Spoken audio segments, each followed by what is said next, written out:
Pronto. Já liguei aqui a gravação. Pessoal, hoje eu trouxe para vocês um pouco do assunto de cariologia. E um pouco falando também da questão do flúor. Espera aí, que a Juliana está entrando aqui. O que é que ela quer? Ah, não.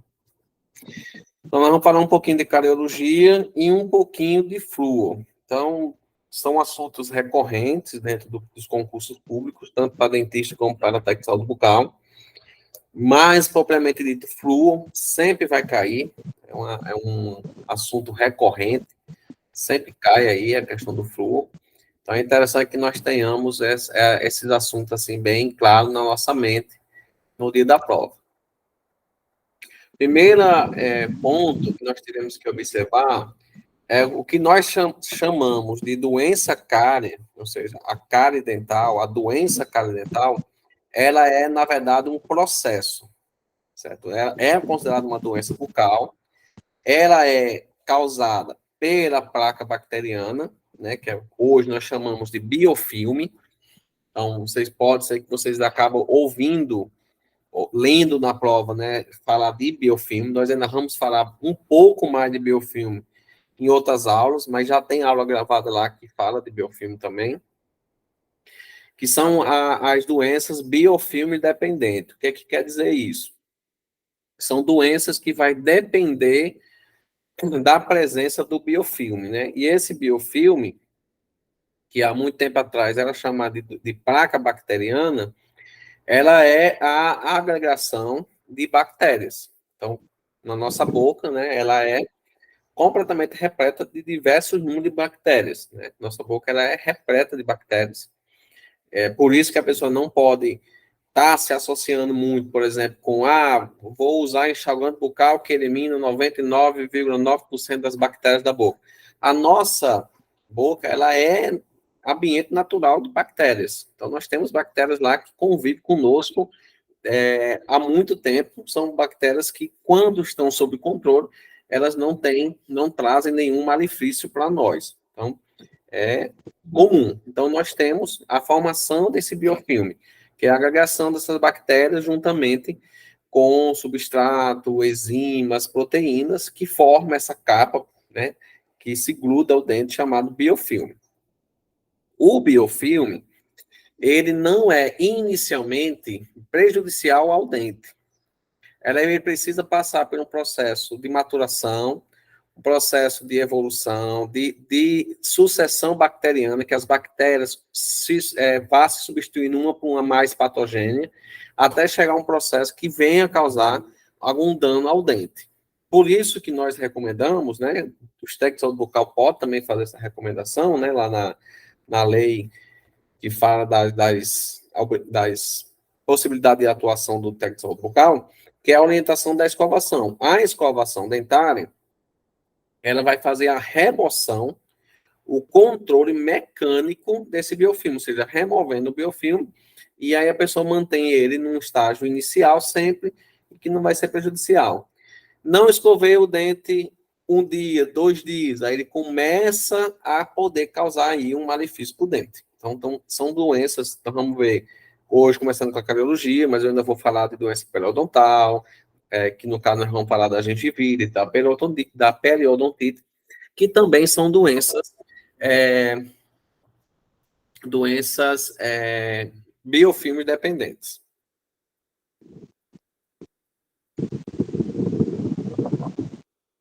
Boa tarde. Alguém entrou? Agora eu não estou. Eu acho que entrou e saiu. Beleza, vamos continuar. Então, são doenças biofilme dependentes, que elas dependem do biofilme para que ocorra. Então, nós vamos entender que a cárie, ela é um processo. Que processo é esse? É um processo que vocês vão ver em prova, vão ver em livros, que muitas vezes vai estar se falando de processo desre. Boa tarde. Entrou uma pessoa agora. Tá me ouvindo?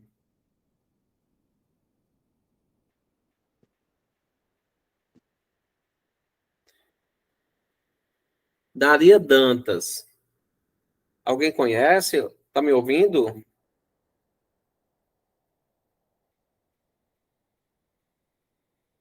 Boa tarde. Daria Dantas, está ouvindo?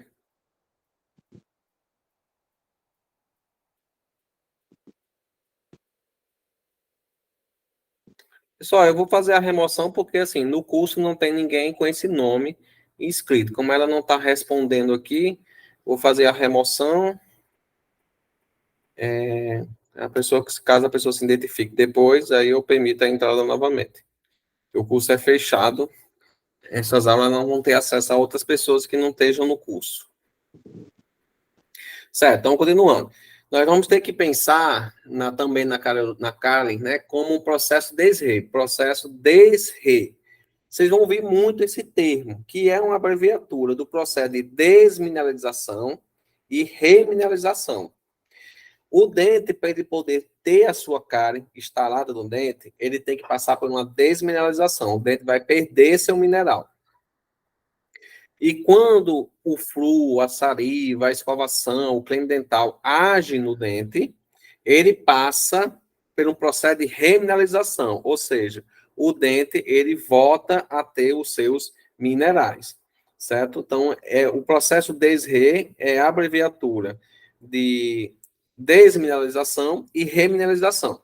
Então, lá no primórdio dos nossos cursos, né, técnicos e cursos de faculdade, muitas, ou até mesmo, não no curso nós aprendemos isso, mas quando nós vamos falar com a população, você vê muitos dentistas, técnicos de saúde bucal, comentando assim, porque a cárie é um bichinho que vai lá no dente e come o dente. Isso é o que nós dizemos para as crianças, para as mães que têm um baixo nível de conhecimento, né? Porque se a pessoa for dizer, não, é um processo de desmineralização, remineralização, formado pelo biofilme, que são bactérias, né? Ele não vai entender esse processo, certo? Então, o processo de DESRE é a explicação científica, é como ocorre a cárie dentro dos nossos conhecimentos, como dentistas, como técnico de saúde bucal. Então, esse processo de DESRE, ele vem do biofilme. Então, quando eu tenho as bactérias, como qualquer outro ser vivo do planeta, eles precisam se alimentar. E quando um ser vivo se alimenta, ele elimina parte desses alimentos como excremento, como resultado, né? Então, as bactérias, quando elas se alimentam de resto de açúcar, de carboidratos, né? Elas liberam o ácido, né? Ela produz uma região ácida naquele local onde ela está se alimentando daqueles restos de alimento. Então, por isso que o processo DESRE é exatamente essa alteração do pH, né? Quando o dente perde esses minerais, quando ele chega por volta de um pH 5,5. Nós temos uma faixa de pH, né? O pH acima de 7 é um pH neutro, abaixo de 7 ele é um pH ácido. Então, quando você tem uma alimentação ácida, ou quando as bactérias estão se alimentando de restos alimentares, nós temos naquela região a alteração do pH para um pH ácido, e quando esse pH ele chega na faixa daí dos seus 5,5, ele causa a perda dos minerais do dente. Então, os íons de cálcio e fosfato que fazem a parte da formação do dente são perdidos, o dente se perde, e aí meio que quebra aqueles cristais do dente. Porém, quando nós se alimentamos, a saliva, o flúor, na escovação, ela faz a devolução desses minerais. E aí, um ponto que é interessante vocês anotarem é que é o seguinte: quando você tem um dente, um esmalte virgem, né, que ele não foi ainda apresentado ao flúor, né, ele tem uma resistência, ou seja, ele só começa a se quebrar por volta de um pH 5,5. Quando você tem o flúor associado ao esmalte, né, você tem a aplicação do flúor no dente, seja através do creme dental, ou seja da aplicação tópica de flúor, a profilaxia lá feita no consultório odontológico, o dente ele só vai ter essa quebra dos minerais pelo pH quando ele chega aí por volta do pH 4,5. Então, ou seja, ele aumenta o flúor, ele aumenta a resistência do dente em relação ao processo de desmineralização. Então, para ele começar a se desmineralizar, ele vai ter que ter um pH mais forte. Por isso que hoje, dentro das novas normas da odontologia, da odontopediatria, né, o fluo ele tem que ser iniciado na criança desde o nascimento dos primeiros dentes. Antigamente, se fazia assim, fluo só depois dos 5 anos. Hoje não existe mais isso. A Associação Brasileira de Odontopediatria, como as associações internacionais, como a FDI, já preconiza. Nasceu o dente, já é para ter a aplicação de fluo.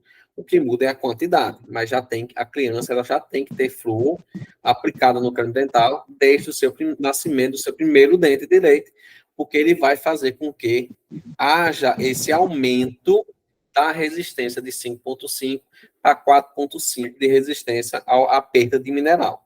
Então, isso é muito importante, o uso do fluo. Deixa eu passar aqui, pronto. E daqui é uma classificação da cárie, né, como se fosse um mapa mental, para nós fazermos em relação a entender um pouquinho da cárie dental. Então, quando nós pensamos em cárie, ela pode ter, na sua localização, ela pode ser uma cárie coronária ou radicular. O que isso quer dizer? Que ela pode ocorrer na coroa do dente. Se vocês forem lá na aula de cavidade oral, que já está na Hotmart, vocês vão ver que lá no dente a pessoa explica, né, o que é coroa, raiz e tal, né? Então, quando você vai, né, aí nas aulas de dentições também, a coroa do dente, aquela parte que fica para fora da gengiva, mais esbranquiçada, é a coroa do dente. Então, você tem uma cárie associada a essa parte, é uma cárie coronária. Essa cárie também pode acontecer na raiz, que se chama uma cárie radicular. Ela só vai ocorrer na raiz, ser uma cárie radicular, quando você tem recessão gengival. O que é uma recessão gengival? Quando você tem perda de altura de gengiva. A gengiva ela não chega mais até o nível da coroa do dente. Começa a aparecer a raiz. Se começa a aparecer a raiz, aquela raiz também pode ser atacada pelo processo de desmineralização e remineralização. Se não for tratada com fluo, não for revertida, ela vai começar a formar a cavidade, e aí, propriamente dito, quando se forma a cavidade, só vai ser uma cárie quando ela já tem a cavidade, né? Propriamente dito, o buraco. Quando forma o buraco, é uma cárie. Enquanto ela não forma essa cavidade, ela não é uma cárie. Então, ela pode, por localização, ser coronária ou ser radicular. Se é coroa ou se é raiz. Ela pode ser uma cárie cavitada ou não cavitada. Ou seja, a cárie propriamente dita, ela é cavitada. Ela tem que ter uma cavidade. Ela tem que já ter a formação de um buraco. Porém, nós temos a cárie iniciante, aquela cárie que ainda não evolui com a cavidade, e aí ela está com uma cárie não cavitada. Ela tem sinais que ela ainda não evoluiu com uma cavitação. Ela não formou esse buraco no esmalte do dente. Nós vamos ver um pouquinho mais na frente sobre ela. Com relação ao tecido, nós podemos entender que ela pode envolver o esmalte, e aí se você for na aula de cavidade oral, você vai ver que o dente é formado. A estrutura mais externa, que é a mais forte, né, mais resistente, é o esmalte. Abaixo dela, a dentina, e abaixo dela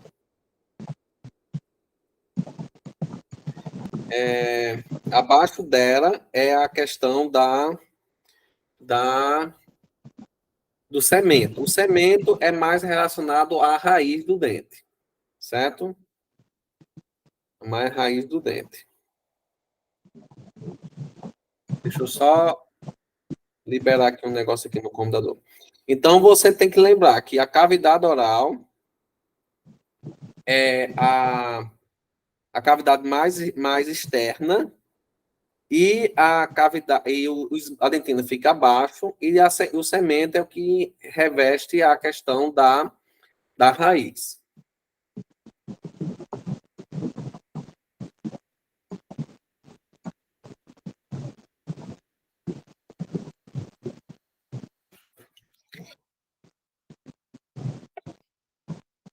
Então, tem essa localização: esmalte, dentina e cemento.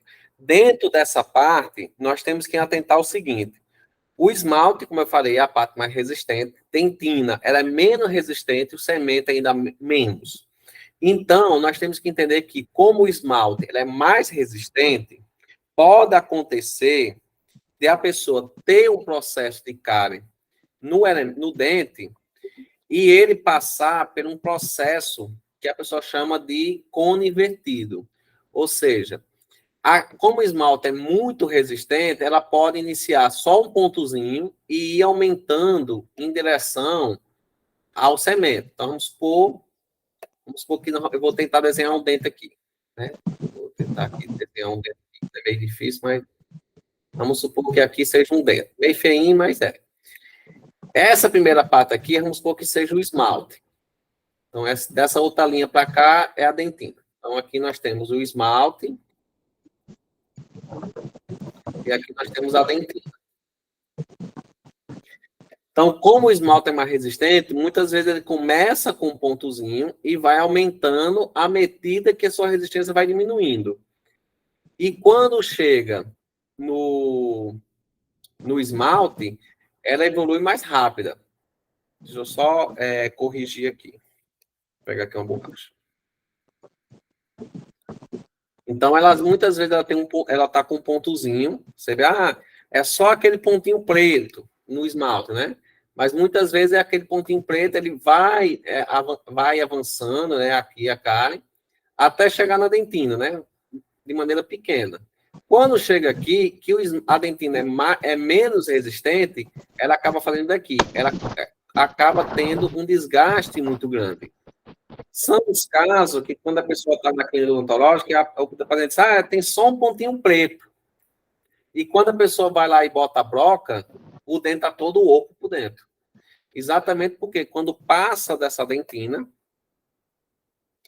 quando passa do esmalte e chega na dentina, ela é menos resistente, então a cárie, né, as bactérias, o ácido, ele age mais rápido e a perda ocorre mais rápido. Então você tem uma dentina muito mais frágil. Então por isso que o dente acaba ficando mais oco, né? E nós podemos ter as cáries na superfície lisa e nós podemos ter as cáries nas fósforas ou fissuras. Superfície lisa é na parte em que não tem nada, não tem suco, não tem nenhuma reintância. E as fissuras ou fósforos são aqueles, como eu disse na aula passada, como se fossem os rios, né? Como se fossem essas partes mais aprofundadas do dente.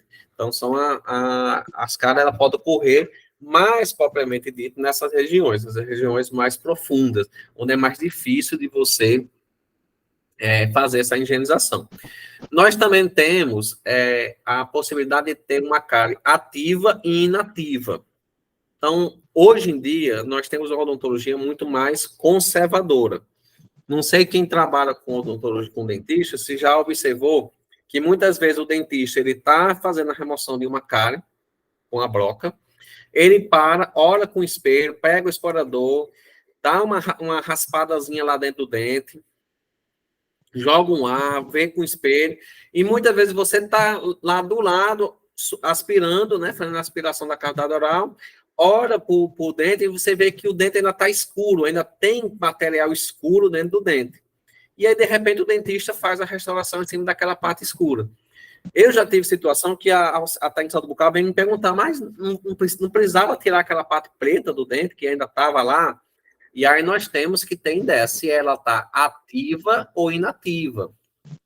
Então, nós vamos tirando toda aquela parte amolecida, toda aquela parte que está ativa, que é uma cárie, e quando nós chegamos na parte que ela não está mais ativa, ou seja, que ela está dura, que ela tem brilho, que ela tá, os minerais ainda estão preservados, ela está uma cárie inativa, aquela região está inativa, não tem uma atividade. Então, você não precisa tirar, porque se você tirar, você vai dar mais sensibilidade, você vai dar menos resistência ao dente, vai ter várias desvantagens. Então, hoje, com as resinas e a odontologia mais conservadora, a pessoa tenta tirar a dentina e o esmalte que está infectado, ou seja, que realmente está ativa. E a parte inativa, nós tentamos manter ela lá, porque ela está remineralizada, ela tem brilho, ela tem resistência, ela não vai se reativar, porque nós vamos fechar, então ela consegue se manter. Aí hoje nós temos, assim, essa conservação para que os dentes não se quebrem mais facilmente. E ela pode ser primária ou secundária. Essa cárie secundária aqui, eu vou dizer a você que é um dos grandes problemas de dentro da odontologia, porque são as cáries que ocorrem de maneira secundária a uma restauração já feita. Então, existe, né? A pessoa faz uma restauração e tem gente que bota na cabeça que fez a restauração naquele dente e não vai ter mais cárie naquele dente. E não. Você tem uma cárie primária, foi tirada essa cárie, feita uma restauração, mas se a pessoa não escovar, não manter a higienização, essa vai acontecer uma nova cárie. Essa cárie pode ocorrer acolá, ao lado da restauração, começar a ir para baixo dela, e aí nós vamos ter uma cárie secundária. Aí o paciente volta para a clínica, a pessoa vai ter que dizer, olha, aqui, infelizmente, aqui nós vamos ter que tirar a restauração, fazer uma nova restauração. Se for particular, o paciente vai ter que pagar novamente, porque é um custo a mais, foi uma nova cárie e não a cárie anteriormente, né? A menos que foi que o dentista, ou que o paciente, ou que o dentista viu que foi algum erro na restauração. Mas sendo algum erro na higienização, ela pode ocorrer como uma cárie secundária. Então, de maneira bem assim, para ficar na mente de vocês, quando ela está ativa, se eu olhar no espelho e eu vejo que ela está ativa, eu vou ter uma cárie que ela vai se apresentar como opaca. O que isso quer dizer? Quando você olha para ela, ela não tem brilho. Se você seca o dente e bota o espelho, aquela região do dente, ela não está brilhosa, ela não tem brilho, ela é um branco opaco. E ela é áspera. A pessoa costuma dizer o seguinte, você secou o dente, botou o espelho, viu como se fosse um giz, como se fosse um pó de giz, querendo se desmanchar, sem brilho, ela está ativa. Quando nós temos, por exemplo, uma situação onde ela está com brilho, lisa, podendo ser branca ou escura, aí nós temos uma cárie crônica, ou seja, inativa. Então, vou limpando o dente, chegando numa situação em que ela está com brilho, ela está lisa, ela pode estar branca ou pode estar escura, mas ela tem o brilho e está lisa, então agora eu estou diante de uma cárie inativa. São características que tem que ficar na mente de quem vai fazer o concurso. Aguda ou ativa, opaca e áspera. Inativa ou crônica, brilhante, lisa, podendo ser branca ou escura. Então, aqui é outro mapazinho mental que vocês podem salvar para vocês terem, né? Para que vocês possam ter exatamente toda essa relação em relação à cárie. Por exemplo, lesões ativas, né? Geralmente, ela repercute em dor. Ela, se não for tratada, ela evolui muito rápido, né? Tem paciente que chega com uma cárie, depois eu vou ver se eu faço. Pode acontecer de 2, 3, 4 meses ela voltar aquele dente não ser mais uma restauração, ser um canal. Né? Já teve situação de eu dizer ao paciente, você tem um dente aqui, esse dente vai poder causar uma cárie aqui no dente vizinho, porque é um dente incluso. É interessante você retirar. O paciente voltou nem com 6 meses. Quando eu bati o raio-x, já tinha uma cárie, já teve que fazer um canal naquele dente, porque a evolução ela é rápida. Quando você olha no espelho, você tem o quê? Um esmalte, né? Uma mancha branca, que é opaca, ou seja, ela não tem brilho e ela é áspera, pulgosa. Se ela é inativa, geralmente não dói, ela é pigmentada, né? Ela pode ser uma mancha branca ou escurecida, mas de característica brilhante e lisa. Nós temos as cáries rampantes, são aquelas quando o paciente vem que tem cáries ativas em muitos dentes, pode estar associada, geralmente, ao uso de mamadeira nas crianças, ou radiação em pacientes que fazem radio e quimioterapia. Então, geralmente, o paciente que faz radioterapia, às vezes tem muitas cáries, a cárie acomete muitos dentes ao mesmo tempo, né? Nós temos as cáries ocultas, que são lesões extensas em dentinas, como eu já tinha falado. Você olha para o dente, você tem uma suspeita. Geralmente o dentista tem uma experiência, porque os técnicos bucais aí não trabalham olhando muito assim o paciente, né? Acaba ficando mais na parte de auxiliar.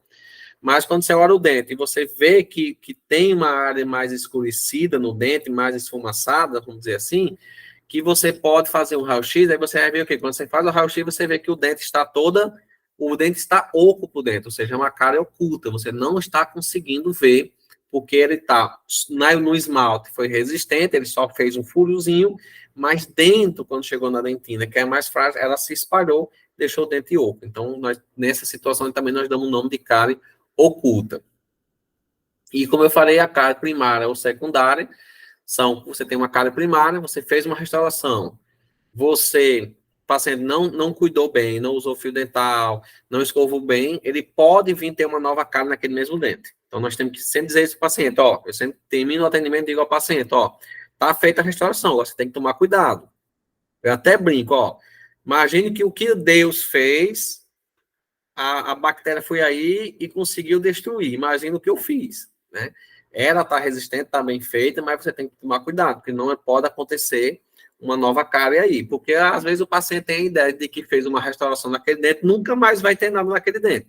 E ele pode ter uma cárie secundária, e a mais perigosa é quando essa cárie secundária ocorre embaixo da restauração. Ela começa um pontinho preto, entra para debaixo da restauração, aí pronto, aí a escova não chega mais lá, nem o fio dental, nem o flu, e aí ela faz a festa embaixo da restauração. Foi o caso que aconteceu uma paciente essa semana no consultório. Ela chegou relatando dor. Eu examinei. Visivelmente, ela tinha uma restauração de amálgama, que já é preta, né? Quando passa muito tempo a restauração de amálgama, deixa de ser prata e passa a ficar uma parte mais escurecida. Então, não tinha como eu ter uma noção. Tem uma restauração de amálgama muito grande em cima, mas ela tinha dor. Então, num quadro de dor desse, eu vou partir pelo pressuposto. Ou é a restauração que está alta, e aí está incomodando a paciente, mas faz uma restauração que faz muitos anos, certo? Mas vai desgastando, a mordida vai batendo, essa restauração vai ficando, o dente vai se diminuindo, a restauração vai ficando alta. Porque o metal, ele não se desgasta muito fácil, né? E aí, mas eu não tinha como saber, então eu fiz o raio-x. Quando eu fiz o raio-x, a cárie secundária estava abaixo da restauração. Então eu tive que anestesiar, tirar toda a restauração, e fazer uma nova restauração agora de resina, né? Eu não trabalho mais com amálgama, fazendo de resina, passando todas as orientações para o paciente pós-operatório, né? Após a restauração. Então, quando se fala de bactérias, nós temos que ter em mente esses dois nomes de bactérias que tem que ficar na mente de vocês. O Streptococcus mutans, que é a bactéria mais patogênica e que tem maior número na nossa boca.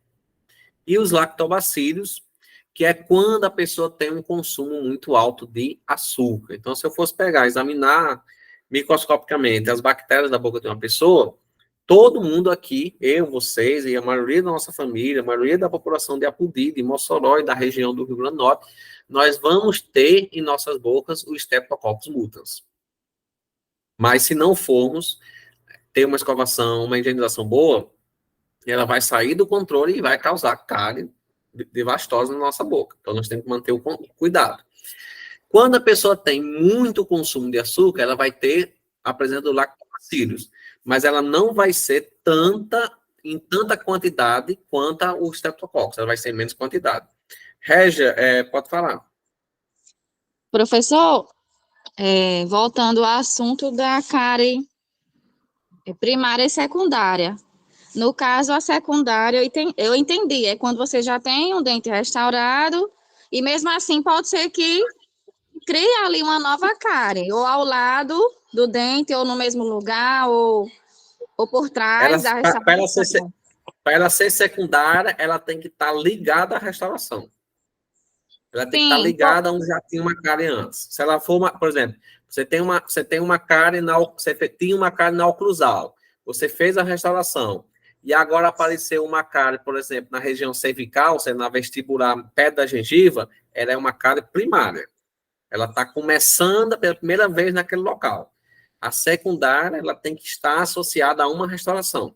Perto lá, tipo assim, ou ao lado dela, ou indo para baixo dela. Mas ela tem que estar ligada a essa restauração. Por quê? Por isso que chama secundária, porque você já tratou ela, mas devido à falta de higiene, aquela mesma região está passando novamente por uma nova experiência de cárie, né? Como podemos dizer assim. Certo, entendi. Pode continuar. Certo? Pronto, aí se for em outro local do dente, ela é uma cárie primária, certo? Ela vai ser uma cárie primária. Primeira vez que ela está aparecendo, é primária. Se fez a restauração e está aparecendo de novo, por exemplo, nessa paciente, ela tinha uma restauração, e a cárie apareceu abaixo dela, ou seja, ela entrou pela lateral da restauração e foi para baixo dela. Então, ela é considerada uma cárie secundária. Se ela Isso, chegasse para mim e tivesse uma cárie na raiz do dente, aí ela seria uma cárie primária, né? Porque ela seria a primeira vez que ela estaria aparecendo lá na raiz.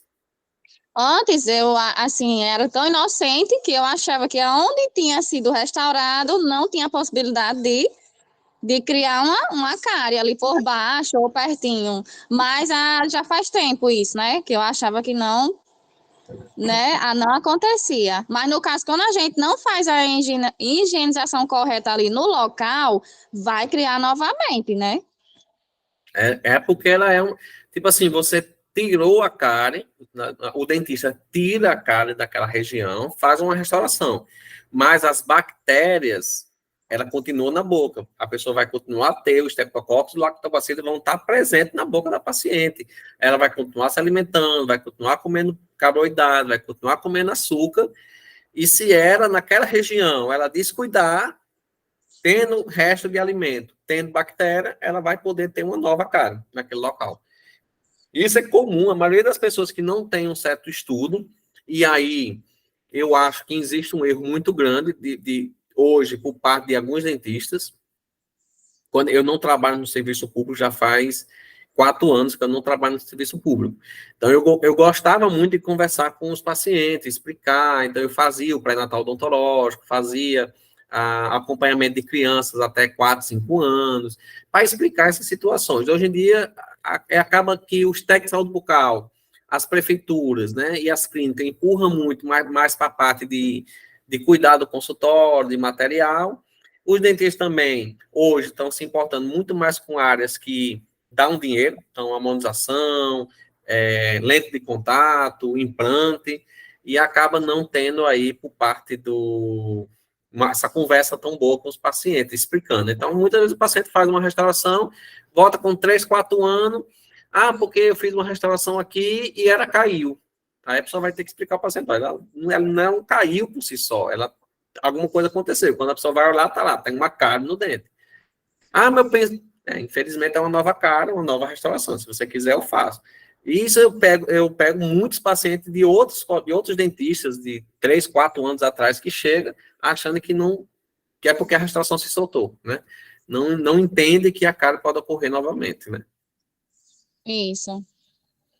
E acha que ali no local que foi restaurado está protegido, né? Assim, nunca mais vai criar uma cárie, né? Exatamente. Ali naquele local que foi restaurado. Exatamente. Tem esse entendimento. Acha que não vai ter, né? Mas É. pode ocorrer sim.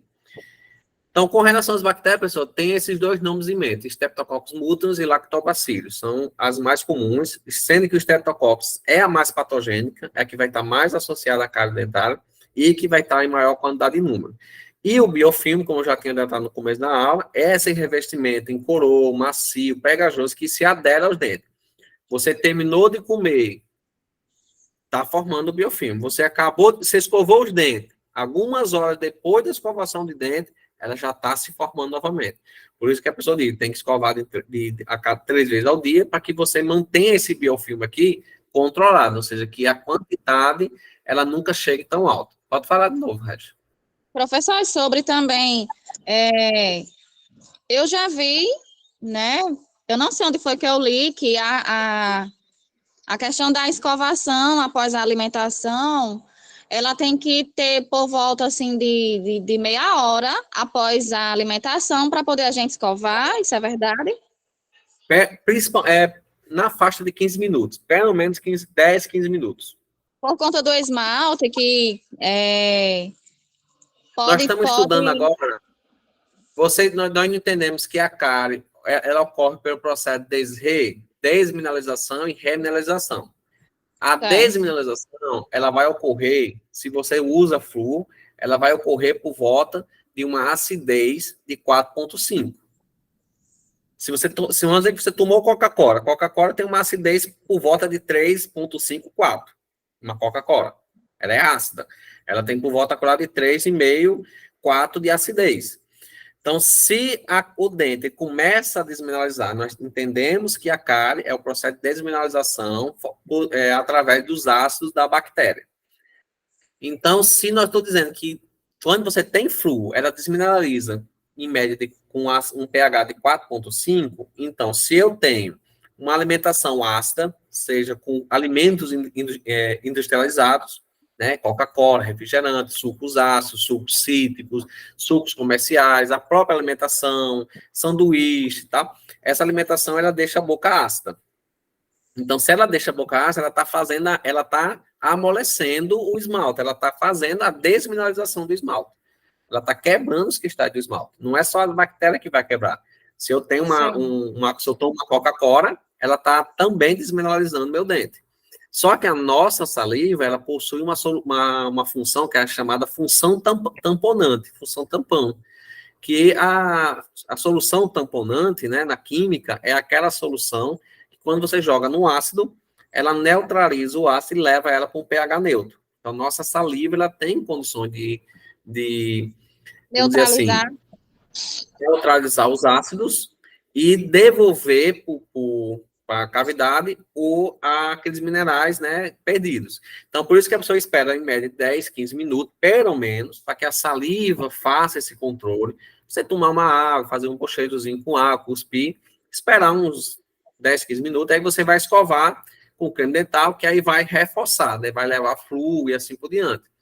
Porque, senão, se você acabou de comer e escovou os dentes, você está produzindo naquele dente, né, uma erosão. Você está ajudando a tirar o esmalte. Porque o esmalte está sem minerais, você está passando a escova em cima antes dele passar pelo processo de remineralização.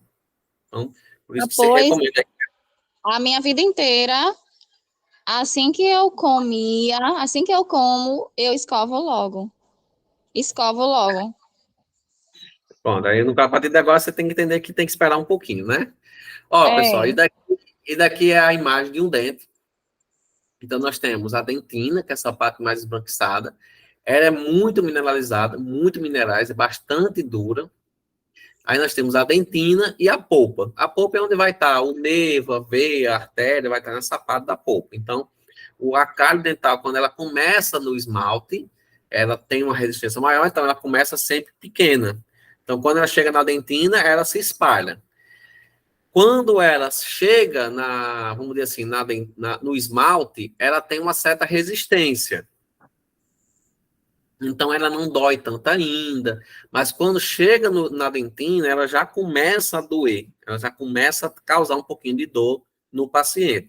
E quando chega na polpa, não. Aí já é um caso de canal, porque aí o paciente aí já vai ter uma dor instalada, porque aí vai estar em cima do nervo, né? Então, o paciente já tem uma dor específica, né?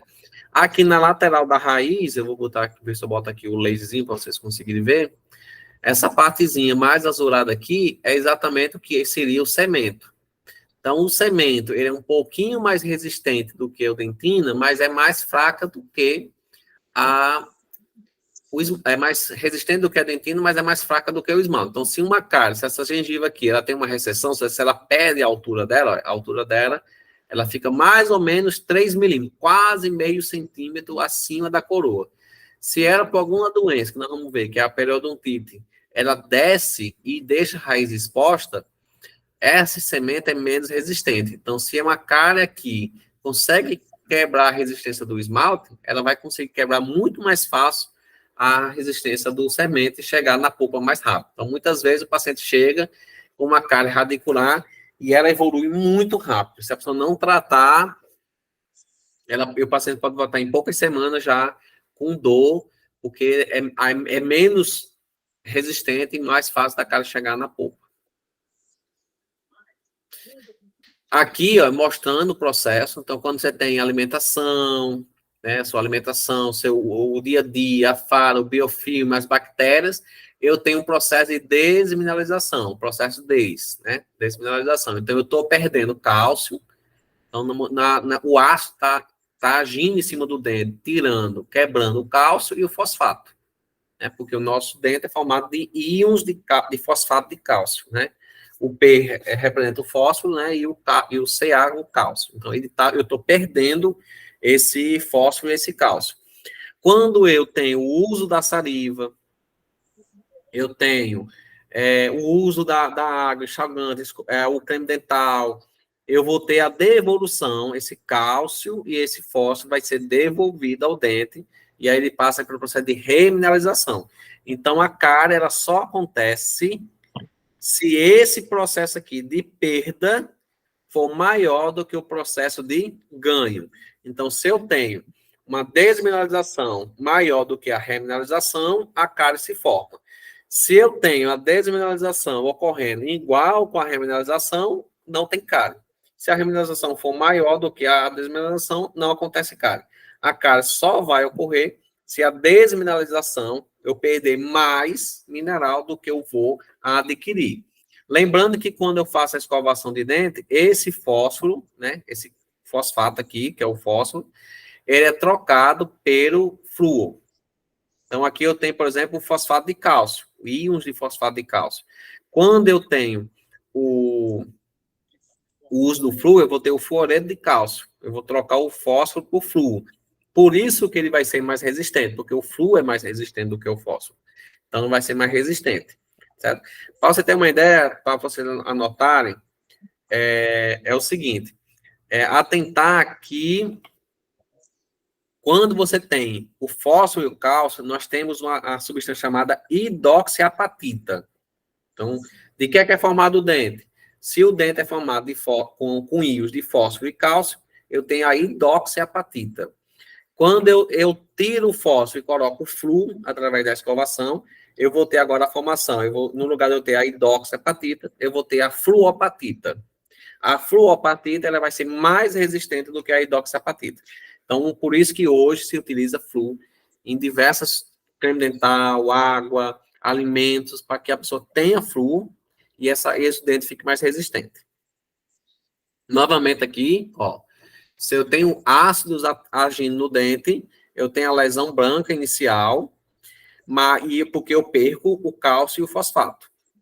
Se eu devolvo para o dente, na escovação, na saliva, na escovação, no uso enxaguante, eu devolvo o fluoreto, o fosfato e o cálcio, então agora eu vou ter, né, a remineralização do dente, e a cárie é paralisada. Então, se eu tenho o fosfato, juntamente com o cálcio e o flúor devolvido para o dente, a cárie não vai ocorrer. Se eu perco mais do que eu ganhei, aí eu tenho a formação da cárie. E aí nós vamos falar do flúor, que é exatamente nossa principal arma com relação à cárie, é o nosso flúor, que ela pode ser administrada de maneira sistêmica ou de forma tópica. Sistêmica é aquela forma que a pessoa vai igual ao medicamento, ela vai ser tomada, vai ser engolida, e essa flúor depois vai chegar na saliva, e através da saliva vai chegar no dente. Então, como é que eu posso ter flúor sistêmico? Através da água fluoretada. Então, por exemplo, tem muitas cidades e alguns estados que a companhia de água ela investe e coloca flúor na água que vai para o abastecimento. Então, é chamado de água fluoretada, ou seja, já tem uma quantidade de flúor naquela água. Alguns alimentos têm flúor e alguns medicamentos também têm flúor na sua composição. Então, todos esse tipo, água, alimento ou flúor, ele acaba tendo uma ação sistêmica. Por exemplo, cidades que têm água fluoretada, ou seja, que o governo investiu em colocar flúor na água de abastecimento que vai para as caixas d'água das casas, e aí a pessoa vai escovar os dentes já com a água fluoretada, vai cozinhar com ela, ou muitas vezes, se a água for bem tratada, vai tomar essa água, nós temos que essa pessoa tem mais flúor presente na sua boca, consequentemente, quando você compara com cidades que não têm esse flúor na água, nós temos mais cárie, né? Menos cárie no dente dessas pessoas. O índice, né, é menor. Sim, e a parte tópica, só voltando aqui, são os bochechos. Então, existe bochecho com flúor, né, para você usar em casa, quando o paciente tem muita cárie, né, poder passar um bochechozinho para ele fazer em casa. Através da nossa escovação, é integral nós lembrarmos que hoje, escovação de criança, nasceu o dente, nasceu o dente com 1 ano de idade, usa aquele creme dental, é o Tandy sem flúor? Não, é o Tandy com flúor, é a Sorriso, enfim, é a creme dental que já tem que ter flúor. Tem que ter flúor, e não pode ser aquele creme dental assim, creme dental com metade do flúor, tem que ser o creme dental com flúor normal, porque ele tem que ter esse flúor já na escovação, que vai mudar a quantidade. Nós vamos ter, deixa eu só confirmar aqui, mas eu acredito que vai ter uma aula, sobre essa parte de escovação. Deixa eu ver aqui se realmente eu vou ter essa aula, mas provavelmente sim. Cadê? Eu mandei aqui o cronograma. Então, na conversa no grupo, que às vezes dá trabalho o baixar. Odontologia preventiva. Bom, na odontologia preventiva, tá em escovação, aí nós vamos ver a quantidade, por exemplo, de creme dental conforme as idades, né? Conforme as idades, aí nós vamos ter a questão por idade, a quantidade que nós temos que usar. Nós temos os vernizes, né? O mais comum no mercado é o Durafat, da Colgate. Ela tem uma concentração de flúor muito grande. É quando o paciente ele tem muitas manchas brancas ativas, mas ainda não cavitou, não formou o buraquinho lá. E a pessoa pode tratar com esses verniz, porque é uma quantidade de flúor muito rápida, muito grande e rápida, para poder combater aquela cárie, né? E o géis é aqueles flúor que nós utilizamos no dia a dia. Nós usamos no dia a dia, né? Lá no consultório, aquele gel que a pessoa pede, traga o flúor, né? Aí bota aquele gelzinho lá para espalhar no dente. Aí eu que vou falar agora de alguns pontos específicos de alguns deles. Ó, com relação à água fluoretada, nós temos que ter em mente o quê? É um meio coletivo, ou seja, eu vou jogar, então eu vou atingir o coletivo de maneira coletivamente, todo mundo vai ter acesso ao flúor. Usa-se a rede de abastecimento, então é complicado essa questão da rede de abastecimento. Por exemplo, Apodi, da onde eu moro, né? Eu e Elineide somos daqui de Apodi. A nossa rede de abastecimento, ela não é 100% Caerne. Por exemplo, o meu bairro, onde eu moro, o abastecimento daqui não é feito pela Caerne. É feito por um poço particular, que é um poço, a pessoa cavou um poço, botou a caixa d'água e vende água para nós. Então, se a Caerne colocasse flúor na água de Apodi, a Apodi toda não teria o flúor na água. Por quê? Porque teria bairros que não tem água da Caerne. Então, não chegaria flúor em todo canto. E outra coisa, quando você coloca o flúor na água, você tem que ter um controle. Por exemplo, eu tenho que ter, chegando lá na ponta, na casa da pessoa, tem que chegar aí por volta de 0,5, 0,7 ppm de flúor para cada litro, né? Então, tem que chegar. Então, eu posso também colocar flúor na água, mas está colocando uma quantidade tão errada que quando chega lá na casa, que eu faço análise, não tem flúor suficiente na água. Então, tem que ter esse controle, né? De quanto está chegando. Não pode ser muito e não pode ser pouco. Também não tem que ter um certo efeito. Então, com água de fluoretada, nós temos que pensar que, se tiver e for bem feito, vai atingir muita gente.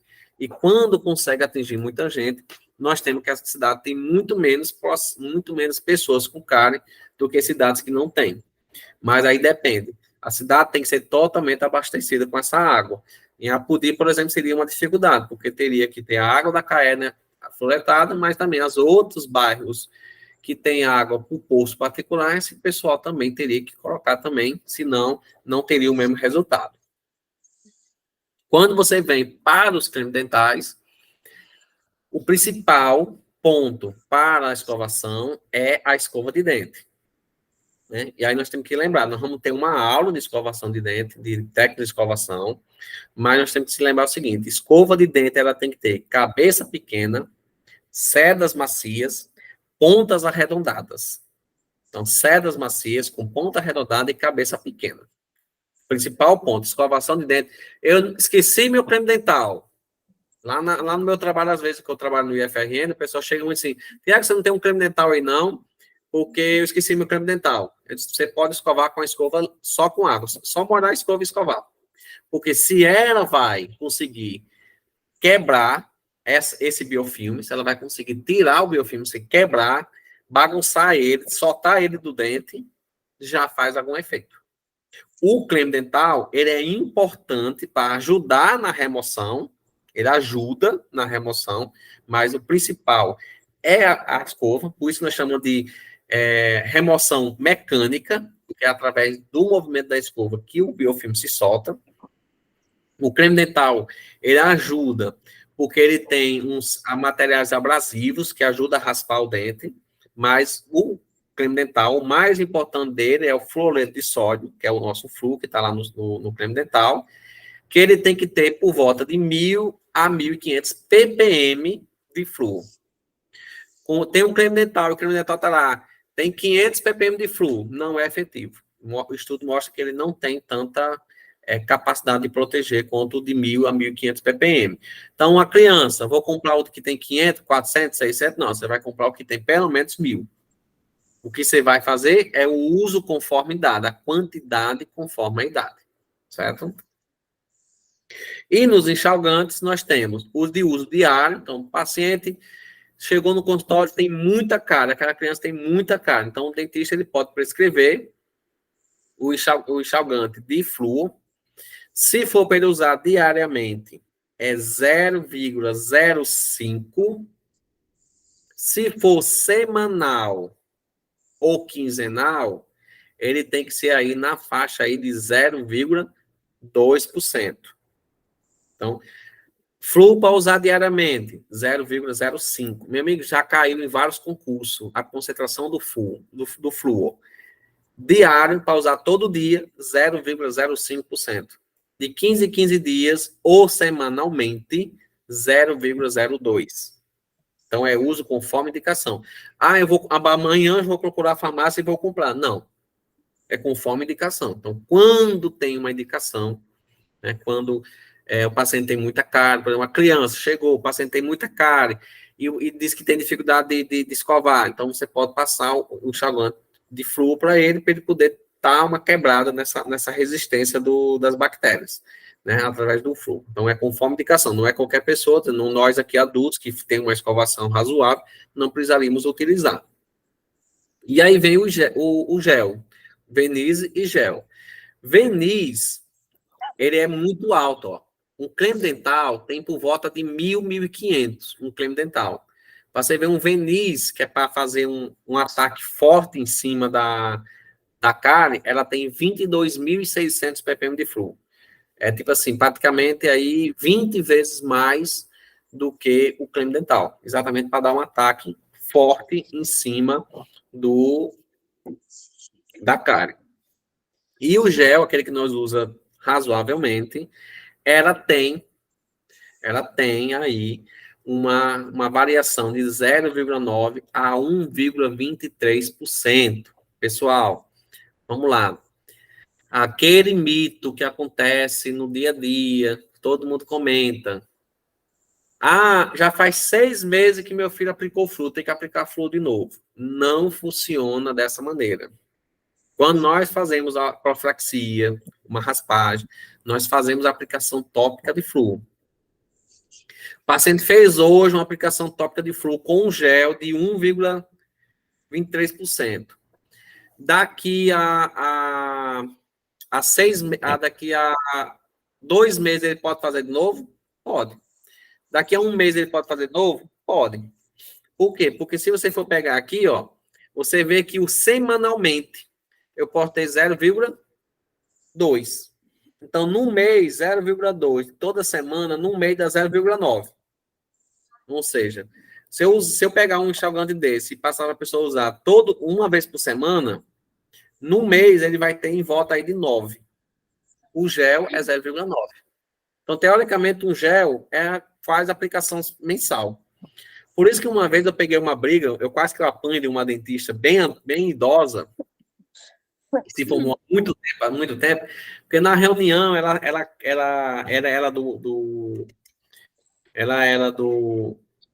de um projeto social, não, ela era do Conselho de Saúde. E ela estava cobrando, por exemplo, as aplicações tópicas de flúor nas escolas. E eu disse a ele o seguinte, ó, ir lá e aplicar flu nas crianças, eu sou contra. Ir lá, aplicar e ir embora. Eu sou contra, porque não vai fazer efeito nenhum. Ela quase que me engole. Eu fui explicar a ela, eu falei, não resolve nada. Você ir lá, uma vez a cada 6 meses, aplicar o gel numa criança, uma vez a cada 6 meses, vocês acham que resolve alguma coisa? A cada 6 meses, mandar um dentista lá na escola aplicar flu em todo mundo. Eu ainda não tinha pesquisado sobre, assim, sabe? Mas 6 meses é muito demorado, realmente, para Quando aplicar você, novamente. quando você vai ajudar flu, a regra do flu é o seguinte, regra de flu, menor quantidade todo dia é melhor do que uma quantidade alta uma vez perdida. Então, por exemplo, por que é que nós mandamos a pessoa escovar os dentes todo dia? Porque o creme dental tem flúor. Então, todo dia ela está tendo flúor na boca dela. Ela vai escovar os dentes, aquele flúor vai se apregar no dente, vai ter a tentativa da carne, o flúor vai proteger. Ela vai comer, vai se alimentar, vai engolir, vai tomar suco, vai tomar refrigerante, o flúor vai se embora. Aí ela vai normalmente escovar os dentes, o flúor volta. Quando você vai na escola, uma vez a cada 6 meses, aplica flúor nas crianças, na cabeça da mãe, meu filho está protegido. Aí descuida da escovação, descuida do fio dental, descuida da alimentação e o paciente volta com cárie. Ah, mas meu filho faz aplicação bem regularmente de flúor dentro de flúor. Sim, mas você fez uma aplicação de flúor. O paciente aplicou flúor de 9 horas da manhã na escola. Foi para casa, comeu. De tarde, não escovou os dentes. De noite, comeu. Foi dormir. No outro dia, ele vai ter flúor na boca dele? Dificilmente vai ter mais flúor na boca dele. Ele já comeu, já cuspiu, já tomou refrigerante, já tomou suco, já tomou água. Então, para ele ter flúor lá, ele tem que ter todo dia. Então, o creme dental é para todo dia. O gel, se você for pegar a quantidade aqui, 0,9, é a mesma coisa de você fazer um enxaguante por semana. Então, se você fosse fazer efeito, o flúor nas escolas só tem efeito se você conversar com as crianças. Você tem que mostrar a importância, você tem que convencer a criança da importância da escovação, você tem que ensinar ela, e o principal, dependendo da escola, dependendo da comunidade, você tem que dar a escova e o creme dental para a criança levar para casa. E eu sempre digo assim, acaba tem que levar, acaba assim, tem 200 crianças na escola, vou levar 200 escovas e 200 creme dental. Não, leve 500. Por quê? Porque você vai, aquela criança era de uma família de tem ela, mais 2 irmãos e os pais. Aqui em Apudi, eu já ouvi de agente comunitário de saúde que chegou numa casa que a casa toda só tinha um bico de luz. E ninguém tem escova, não tinha escova de dentro. Aí, tipo assim, se você ir lá na escola, aplicar flu, e você não der uma escova de dentro, não der um creme dental para aquela criança levar para casa, você vai dizer que ela tem que escovar 3 vezes ao dia, você vai dizer que ela tem que usar o creme dental, a escova, ela vai chegar em casa e pode ser que ela não tenha a escova. Então, o uso do gel de 6 meses, só por usar, ela não faz efeito. Ela tem que ter as outras ações. Por isso que nós vamos falar novamente de flu, vamos falar novamente disso lá na odontologia preventiva. Ou seja, quando nós vamos fazer odontologia preventiva nas escolas, nas ações sociais, nas comunidades, não é só ir lá aplicar flu e ir embora. Nós temos que ter outras ações para que aquilo seja efetivo. Pode falar, Régia. Professor, sobre esse verniz, que eu não vejo ele. O único verniz que eu sei que existe é aquele de consultório. É ele?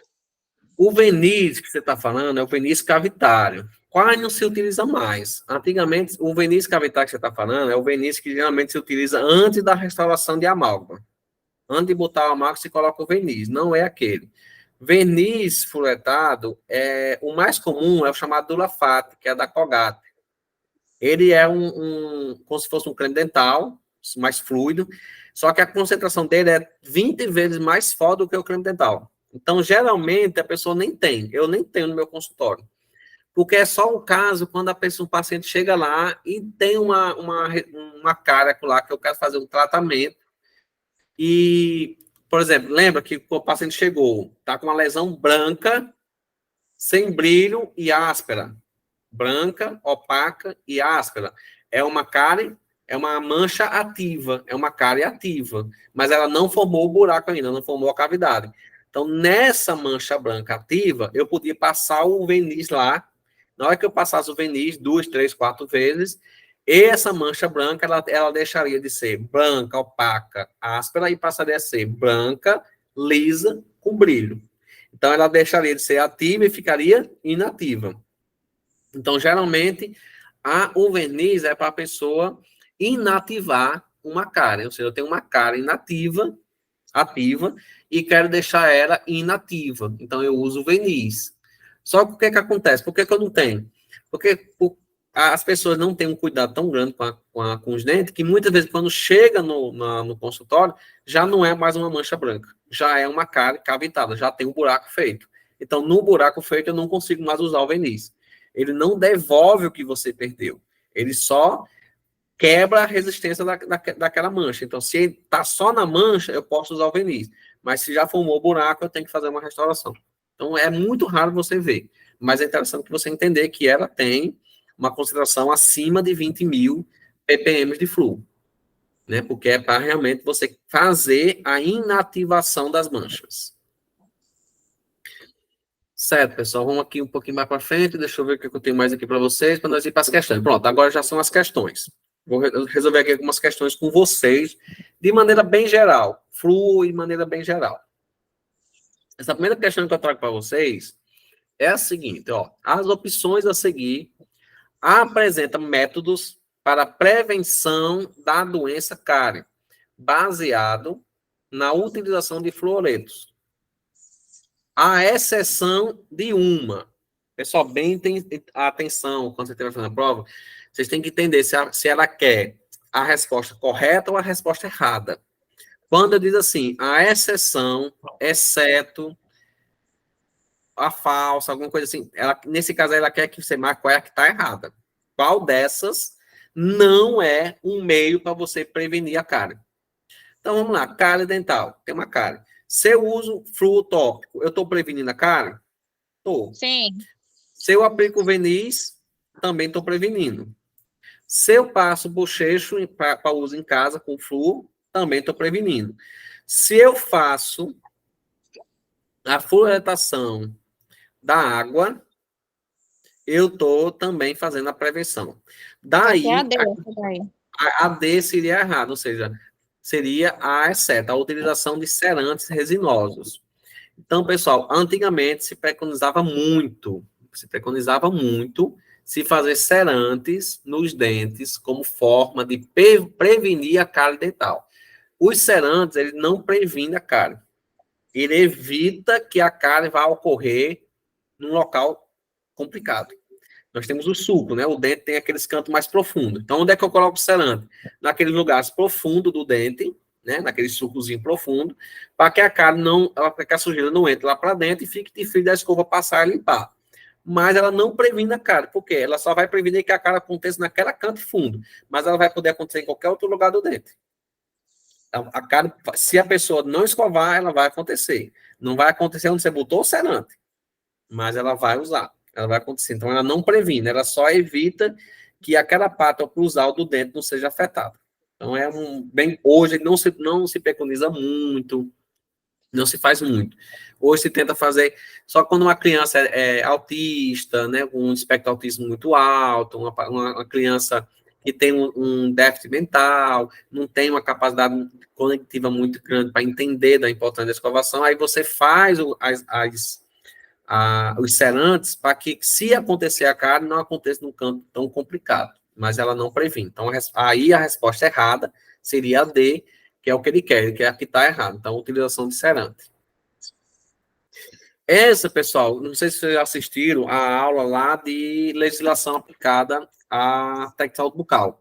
Tem uma aulazinha lá, tem a lei, e ele pergunta, com relação à normatização do técnico de saúde bucal, analisa as alternativas, né, para saber se está certo ou errado. O técnico de saúde bucal é obrigado a se registrar no Conselho Federal de Odontologia? O que vocês acham? Vocês, como técnico de saúde bucal, vocês têm que se registrar no Conselho Federal? A gente é no regional, né? No caso, ali em Mossoró. Mas eu acho que não é federal, não. Não é federal, não. Também. Se você entrar no site, o seu registro, Mas ele realmente essa semana eu li sobre isso, que tinha que ser no federal. Eu É li porque em quando algum... você faz a inscrição no regional, automaticamente você está inscrito nos dois. Sim, Você no está federal também, né? registrado no federal e você está inscrito no regional. A sua inscrição é no regional, mas você está registrado no federal, né? Você tem que entender, registro, você vai ser registrado lá. E você vai ser inscrito no regional.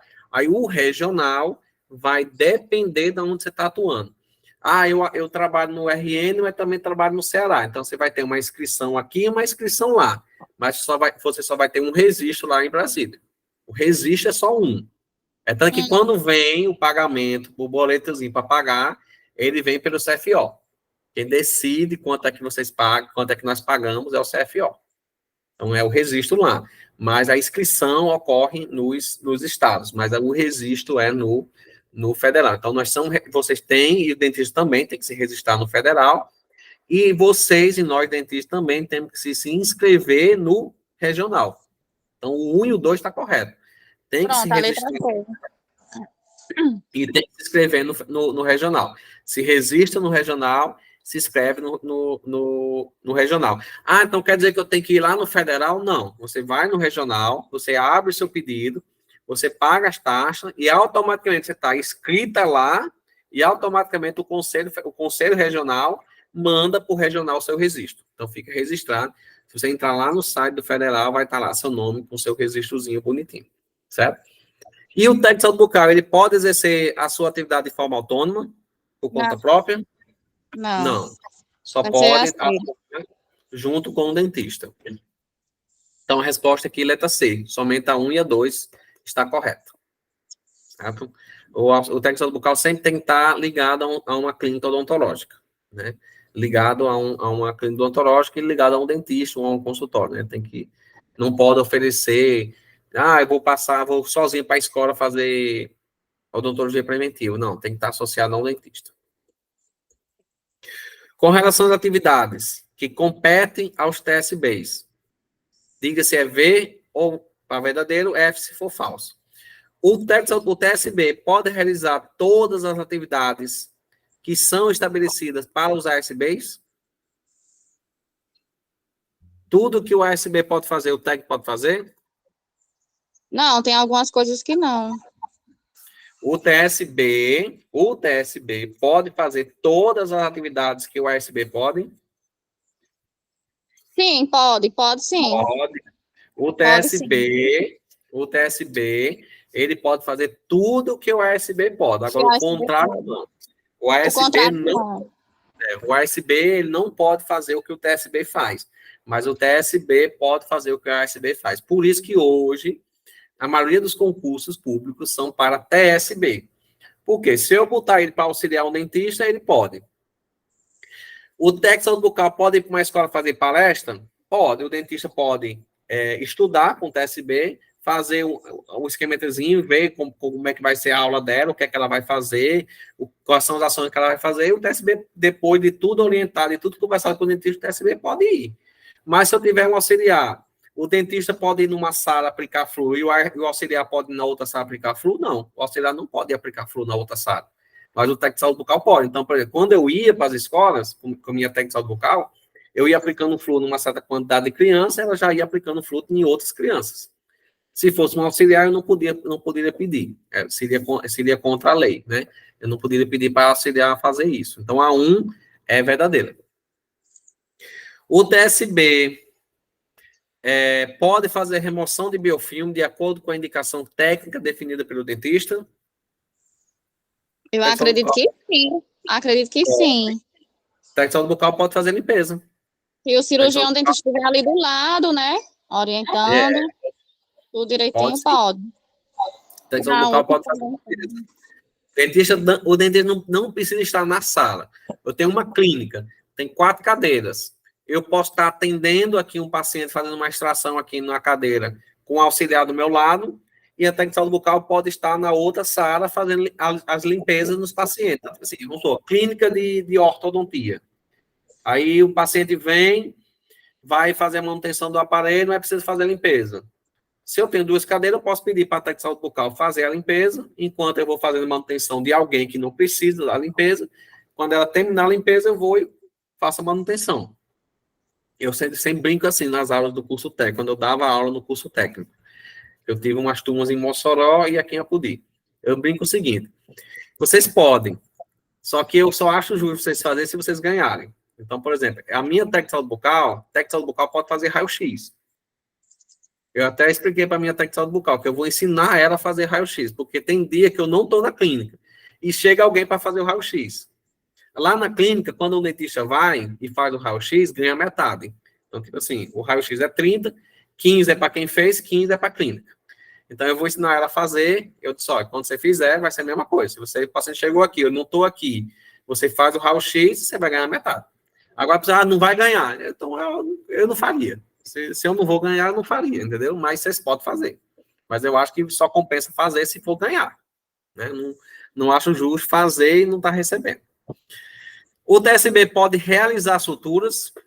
Pode. Não, pode tirar suturas. Sim, Tem eu que ler entendi direitinho. tirar. É realizar. Eu já ia errar essa, viu? Tem que ler direitinho, olha. O TSB pode realizar suturas? Não, Realizar não não pode. é tirar. Pode remover. Realizar é fazer. Fazer a sutura é o dentista. Agora, remover, o paciente chegou para tirar os pontos. O técnico bucal pode. Mas ele não pode fazer. Realizar é fazer. Então, no caso aqui, a correta seria a letra D. Pode. Verdadeiro e falso. Cuidado com a leitura. Quando for ler... Eu só ia errar, viu? Essa daí. Ah, meu Deus. Aí a outra pergunta aqui, se eu só consigo ver se eu consigo melhorar esse áudio aqui do... Vai ficar melhor assim, pronto. A maior glândula salivar cujo ducto se abre na mucosa jugal, próximo aos morares superiores, é... Aí eu botei essa disciplina aqui porque tem aula gravada para vocês lá de cavidade oral. Então, na região da bochecha, que é na chamada a região jugal, né, na nossa mucosa jugal, essa parte interna da bochecha chamada de mucosa jugal, lá perto dos molares superiores, nós temos uma glândulazinha que sai saliva lá. Essa glândula é a parótida. Então, submandibular, ela fica aqui embaixo da mandíbula. É a submandibular, ela fica nessa lateral aqui, abaixo da mandíbula. A sublingual, ela fica abaixo da língua. As acessórias, elas se dividem por toda a boca. Então, em vários lugares vai ter as acessórias, que são as pequenininhas, são as grandes salivares menores, certo? As maiores é a sublingual, a subparótida e a submandibular e a parótida. A parótida fica na bochecha, aqui por dentro. Então, aqui fica na região da bochecha, é a parótida. Aqui fica embaixo da mandíbula, submandibular. Embaixo da língua, ela tem a sublingual. A palatina maior não existe glândula salivar lá na região palatina maior. Ela não existe. E as acessórias, geralmente, são as chamadas glândulas menores, elas se espalham pela boca. Outra com relação à lei. Nós tem uma aula gravada lá, eu não tinha botado nenhuma questão delas ainda, eu trouxe agora nessa aula. Com relação à lei... Oi? A outra vai ser qual? A anterior? Qual vai ser a resposta? B de parótida. No caso, está perguntando cujo ducto se abre na mucosa jugal, próximo aos molares superiores. Na mucosa a maior jugal. glândula salivar, no caso, né? Está perguntando. Você tem que entender o seguinte, ela fala, a maior glândula salivar, cujo ducto se abre na mucosa jugal, aí é a parótida. Porque na região da parótida, que é a mucosa jugal, é a nossa bochecha. A que está na nossa bochecha é a parótida. A que está abaixo da mandíbula, aqui do lado, abaixo da mandíbula, é a submandibular. E a que está embaixo da língua é a sublingual. Então, se dizer assim, a maior glândula salivar que tem seu ducto embaixo da língua, ela é lingual, a sublingual. Glândula salivar maior que fica abaixo do ramo da mandíbula, que fica ao lado da mandíbula. Então, seria a submandibular. Mas, como ela fala, a maior glândula salivar, que o ducto fica se abre na mucosa jugal, na bochecha, a única que tem é a parótida. Se falou glândulas salivares que estão presentes em várias partes da boca em tamanhos menores. Aí você vai dizer que é a glândula salivar, as glândulas salivares menores ou as acessórias. Certo. Mas tem bem direitinho na aula lá. Se você der uma lidazinha, eu falo lá na aula. Essa questão, ó. Lei federal que regulamenta a profissão. Diga novamente. V para verdadeiro, F para falso. O TSB compete ao TSB realizar fotografias e tomadas de uso odontológico. Veio ou falso? Verdadeiro, radiografias, né? Fotografia, raio-x, né? Pode ser escaneamento, hoje em dia aqueles scanners pode ser feito.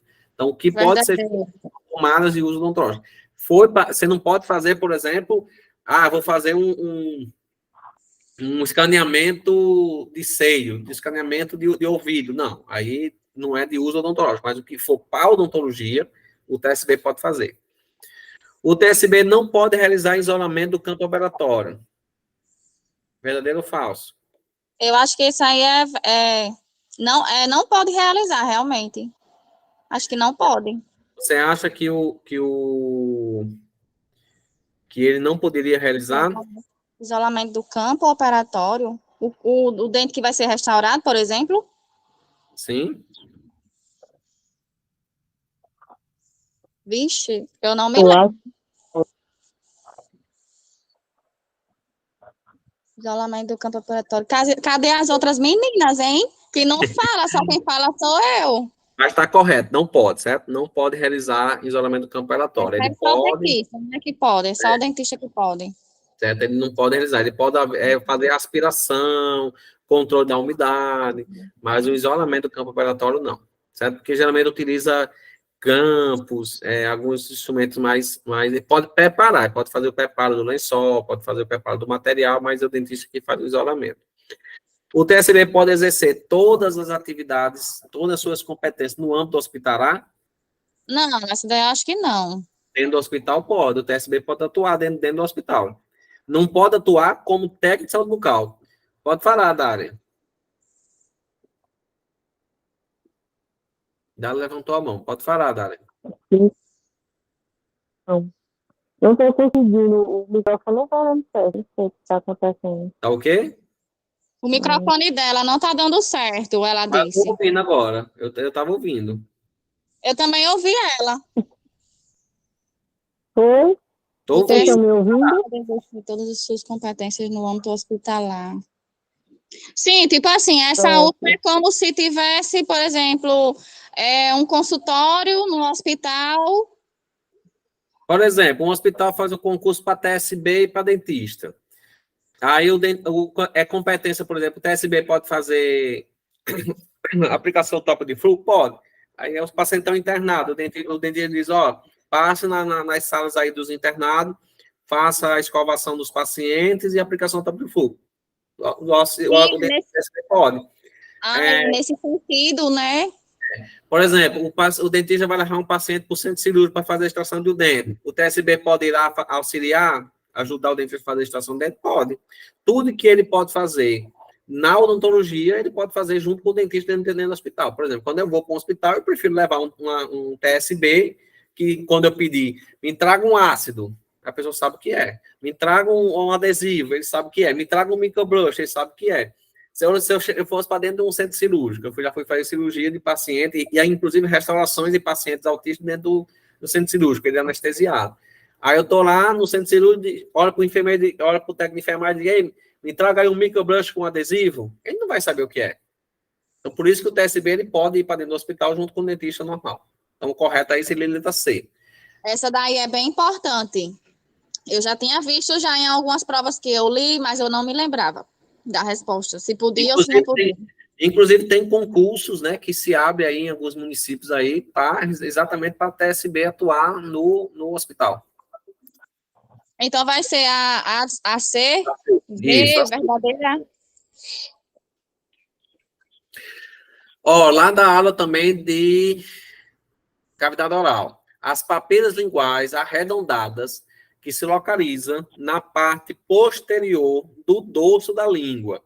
Dália vai lembrar que ela está assistindo umas aulas também, que ela vai estar complementando. Ela vai terminar o TSB para poder concorrer ao concurso, né? Que ela é auxiliar, está terminando agora as aulas de TSB para poder ser TSB e poder concorrer ao concurso. Então, o dorso da língua é essa parte de cima. Aí diz, papilas linguais arredondadas que se localizam na parte posterior, ou seja, lá no fundo da língua, distribuídas em forma de V. Então, quando você vai lá na aula de cavidade oral, que eu falo de língua, aí são as chamadas papilas circunvaladas. São as papilas que ficam lá no fundo da língua, em forma de V. Ela forma um V no finalzinho da língua, certo? Então, depois vocês deem uma olhadazinha lá na aula de cavidade oral, que eu falo dessas papilas, inclusive mostro foto lá, mas eu vou falar novamente depois, mais na frente, em algumas aulas, eu vou trazer fotos dela para vocês verem. Mas também seria a letra C, certo? Olha aí, questão de dente, de outra prova, que é outra prova. Então, se dá aquela prova da IDECAN aqui tem outra prova, cobrando a mesma questão, ó. A opção que representa, respectivamente, o número de dentes que está na dentição decídua e na permanente. Na decídua, não temos quantos dentes? 20. 20. E na permanente? 32. 32. Letra D. D. Bem facinho, para não errar. Outra de flúor. Marca V para verdadeiro, F para falsa. O flúor tópico favorece a formação de fluoreto de cálcio na superfície do esmalte? Sim. Quando eu uso flúor, eu troco o fosfato pelo flúor. Então, no lugar de ficar fosfato de cálcio, fica fluoreto de cálcio. Como eu falei na aula agora há pouco. Então, seria V. Usou o flúor, eu troco o fosfato pelo fluoreto. A outra. O fluoreto de cálcio funciona como um depósito de flúor? Sim. É onde está depositado o flúor, né? A utilização de flúor, né? Ou seja, o flúor ele vai ser guardado no dente através do fluoreto de cálcio, né? Ele vai ser guardado através dessa substância, fluoreto de cálcio. Por isso que é o depósito de flúor, é onde o flúor vai ficar guardado lá no dente. A utilização de flúor aumenta o risco de gengivite? Não, falso, né? Ou seja, eu uso o flúor para quebrar o biofilme, ajudar na prevenção do biofilme e dar processo de desreminação. Então, eu não estou aumentando o risco de gengivite, não estou aumentando o risco de inflamação, eu estou prevenindo doenças bucais. Então, correta aí seria a letra... Qual a letra? Letra E. Pode falar, Dália. É a Régia que está com a mão levantada, pensar que era Dália. Letra E. A ingestão prolongada de doses excessivas de flúor pode resultar na deposição de flúor nos ossos e dentes, causando a chamada, quando a pessoa usa o flúor de maneira descontrolada, em quantidade muito maior do que a que nós vamos ver lá na odontologia preventiva. Aí eu vou mostrar a quantidade que nós podemos utilizar diariamente, para não ser arriscado. Que aí nós temos para criança, é equivalente a 1 grão de arroz. Uma criança já por volta dos 6 anos para os 10, é equivalente a 1 grão de ervilha.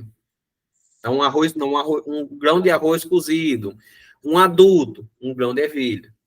Quando você usa uma quantidade muito grande, o adulto é muito grande mesmo. Você tem que pegar uns não sei quantos potes de creme dental e engolir. Muito grande mesmo. Mas para a criança, se usar muito enxogante, muita água, aí acaba tendo um risco. Nós vamos ver lá na odontologia preventiva qual é esse limite. Mas quando você usa muito, os dentes eles vão nascer com as manchinhas brancas, que é chamada de fluorose.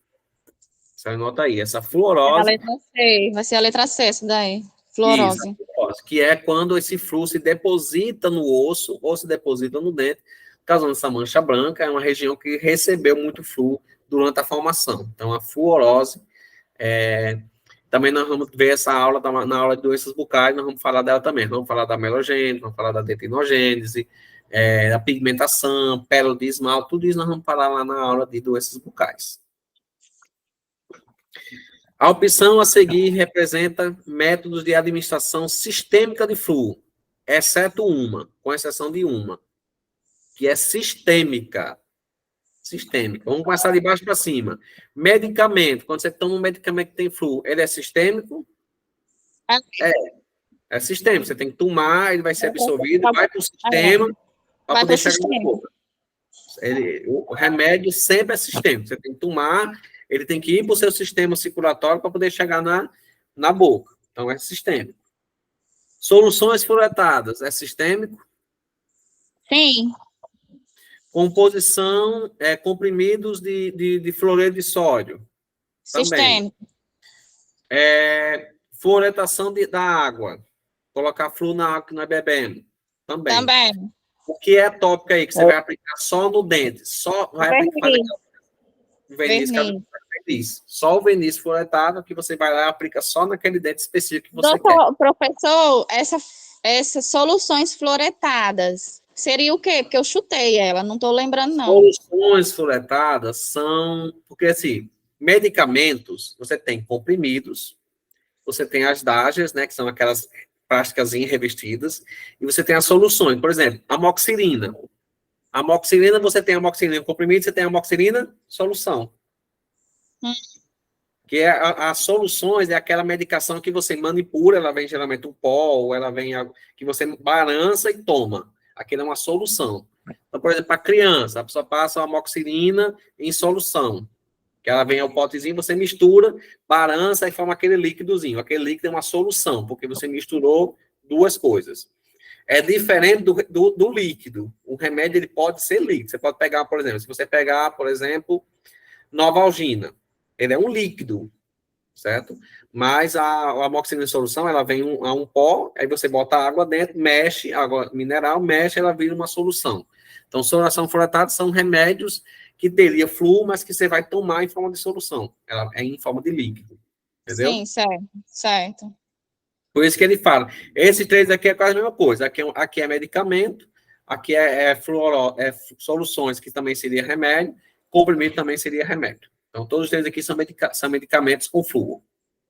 Fluoretação é colocar flúor na água que a pessoa bebe, e o verniz é o único que você vai lá e coloca.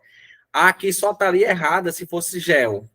Gel fluoretado, né? Aí seria um gel, né? Mas é solução, é líquido, né? Que você toma. Uma das formas de prevenir a cárie é por meio da utilização diária de bochecho com fluoreto de sódio, como complemento ao flúor presente na água e nos cremes dentais. Assinar a opção que representa a concentração de flúor, de fluoreto de sódio, MAF, é fluoreto de sódio, indicada para uso diário. Uso no dia a dia. Aí eu mostrei lá as considerações. Para uso no dia a dia, é 0,05. Para uso semanal, é 0,2. Então, 0,05, aqui a letra seria E. Para diário, seria E. O semanal não está aqui. O semanal seria 0,02. 1,23 é o gel que nós usamos no consultório. Esse 1,23 ia ser o semanal ou quinzenal, né? O 1,3 é aquele que você usa no consultório. Aquele gel, como fosse um gel. 1,3 é o gel. O semanal é 0,02. 0,2, né? O semanal é 2. 0 é 1,2, é o semanal. O 1,3 é o de consultório. O 2, 4, 5 não se utiliza, certo? Aquele que é o diário. Então, o diário é 0,05. Se fosse o semanal, 0,2. 2. Todos esses outros aqui são para produtos de uso de consultório. Então, não é para uso diário nem semanal. No caso, o quinzenal ia ser quanto por cento? Quinzenal? O quinzenal seria na faixa aí de 0,9, mais ou menos. 0,9 na faixa. O quinzenal. As estruturas que compõem o periodonto, essa daqui nós vamos falar mais na frente. Eu botei aqui, mas é que eu tenho tirado, porque é falando de periodontite já. É na próxima aula, nós vamos falar disso, certo? Algumas questões também da Banquidecan, ó, ela fala uma. A adição de flúor na água de abastecimento é uma medida que visa a redução de cárie. De acordo com o exposto, vamos analisar. Para ser efetiva, a efetividade da medida não depende da manutenção do teor adequado do flúor. Eu falei na aula que só colocar o flúor na água não resolve. Eu tenho que saber se a quantidade está chegando, está correta. Então, a A está errada, certo? Eu tenho que saber a quantidade que está chegando lá na casa da pessoa. Então, não é a A. A efetividade, ela depende do teor. Depende da teor, quer dizer quantidade. Depende da quantidade que está chegando. Populações sem água apresentam o mesmo índice de CPOD, nós vamos ver o que é CPOD mais na frente, mas é o que diz quantos dentes são cariados, quanto de cárie tem aquela população, igual às pessoas que têm água fluoretada. Eu falei na aula, cidades que têm flúor na água têm menos cárie do que cidades que não têm flúor na água, né? Porque se tem flúor na água, as pessoas estão tendo mais flúor na boca, tem menos cárie. A fluoretação da água de uma cidade é uma medida de pequena abrangência. O custo-benefício é desfavorável? Não. Se você tem flúor na água, você tem menos cárie, você gasta menos com o paciente fazendo restaurações, fazendo extração de dente. Então, você tem... É uma coisa que ajuda, diminui o custo, né? Ele é favorável, ele tem um certo valor. Então, também não seria.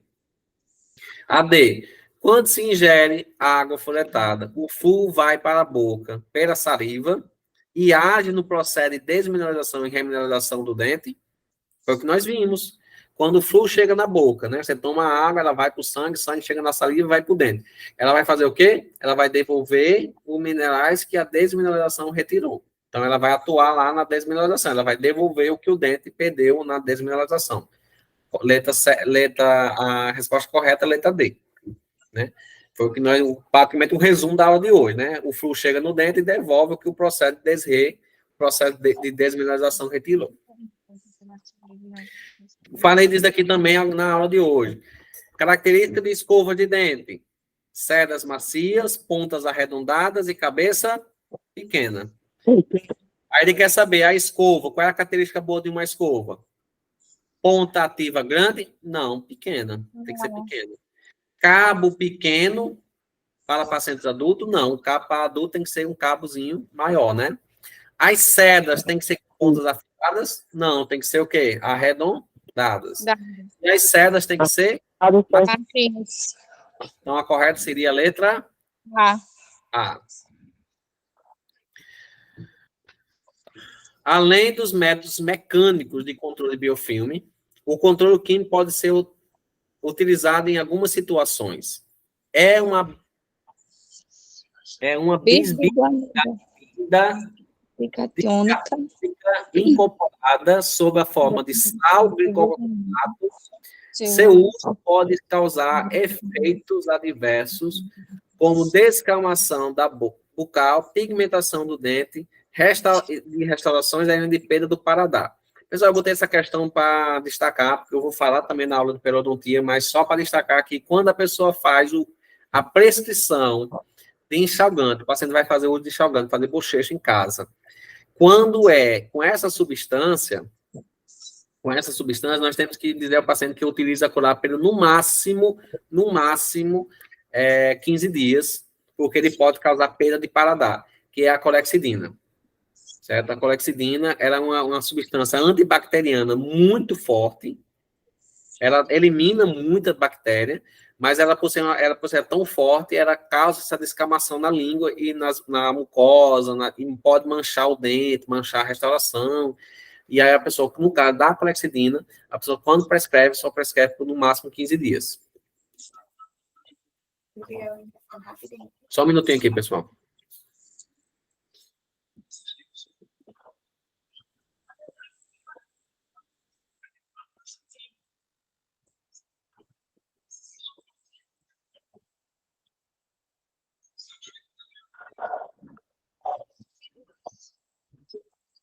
Pessoal, então, Clexidina aí seria a correta. Eu ainda vou falar mais disso na aula de periodontia. Na aula de periodontia, nós vamos falar dos enxaguantes, para usos no dia a dia. Pode falar, Dária. Doutor Tiago, no caso de tem alguns enxaguantes bucal que pode usar diário ou foi isso que Não. você falou que no máximo de dias? O enxaguante não existe assim, não tem nenhum dentista de saúde bucal pode falar de enxaguante para uso diário. Enxaguante ele na verdade, a odontologia, se você perguntar a maioria dos dentistas, enxaguante bucal não é nem para se vender sem a receita, porque ele é um medicamento.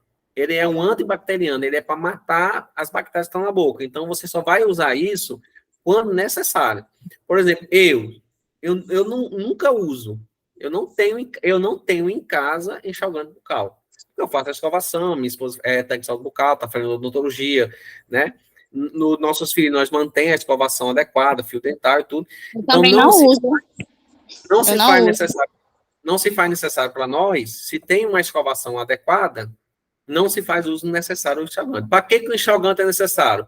Uma pós-cirurgia, que o paciente fez uma extração de dente, foi feita a sutura, para ajudar na limpeza daquela região, para manter, né, o controle de infecção naquela ferida, né, da extração, né.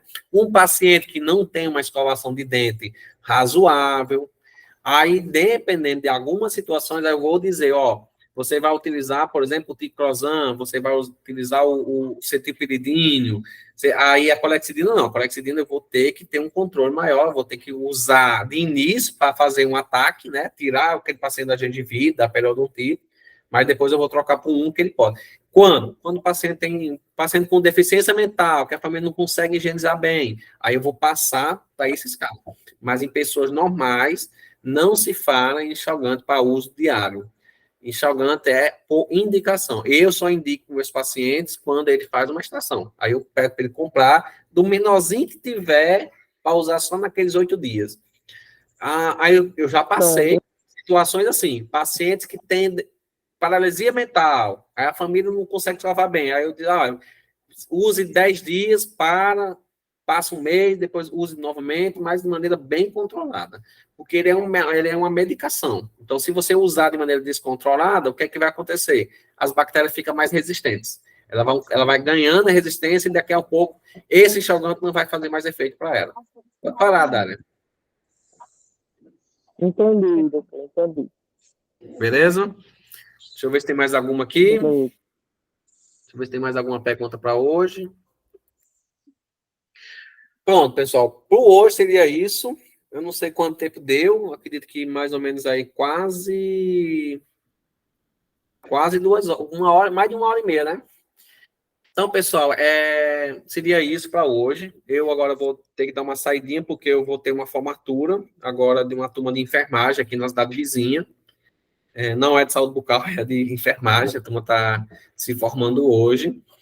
Então, nós vamos ficar para segunda-feira à noite, a nossa próxima. Nós vamos falar agora de a parte de periodontia, salvo engano. Isso, periodontia. E aí eu vou falar das doenças periodontais, e vou falar, por exemplo, desses enxaguantes, gengivite, biofilme, controle mecânico. Nessas duas próximas aulas nós vamos falar muito disso, da parte química e da parte mecânica do controle do biofilme. E aí depois nós vamos entrar na parte de radiologia, que também cai bastante nas provas também, algumas coisas de radiologia. Beleza, pessoal? Eu vou deixar a aula, vai baixar a aula aqui para o meu computador. Assim que ela estiver baixada, eu coloco lá no Hotmart para vocês poderem assistir quantas vezes vocês quiserem. Pode falar, Dália. Não, só agradecer, a aula foi ótima. Estou gostando muito também da aula do curso, né? Estou amando tudo, viu? Muito obrigado, professor. Muito bom. Vamos estudar. O concurso aí está ainda tem um pouquinho mais de um mês, né? Mas Isso. vamos estudar que vai dar certo aí para todo mundo aí. Vamos estudar. Preste atenção também nos outros assuntos, né? Se alguém não tiver estudando português, quiser fazer um curso de português online, eu não tenho, porque eu não sou da área, sou dentista, não tenho formação na área de odontologia, de português, mas tem um professor aqui de Apodi que tem um curso online. Então, quem quiser, pode me pedir o contato que eu mando depois. Mas vamos dar uma estudada boa aí. Pode falar, Dário. Professor, Sim? sim, sou eu que estou levantando a mão. Sim, foi Régia, vai, Régia. Foi eu, já várias vezes. Eu também, assim, eu acho que essas aulas é muito bom, porque já faz muito tempo que eu fiz o curso e já tinha esquecido de muita coisa, então não só para essa parte do concurso, né? E sim para a gente se atualizar. Tem muitas coisas que eu não lembrava mais, não sabia nem o que